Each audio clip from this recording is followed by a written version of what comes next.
Do'stlar, mana bugun safarimni 108-kuni Alloh menga nasib qildirgani uchun 108 kundan beri sizlarga Alloh yaratgan mo'jizalarni video qilib, ulashib Makka-i Madinaga yurib ketyapman.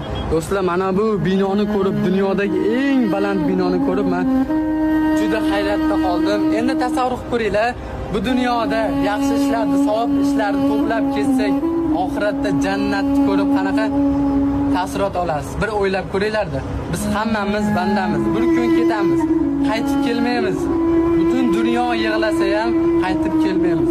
Shu sababli hozir savob ishlarni qilib olaylik. Oxiratda jannatda yurish hammaga nasib qilsin do'stlar. Men Allohning yo'lida yurib shunaqangi men Alloh o'z ilmini beryapti. Men juda xursandman.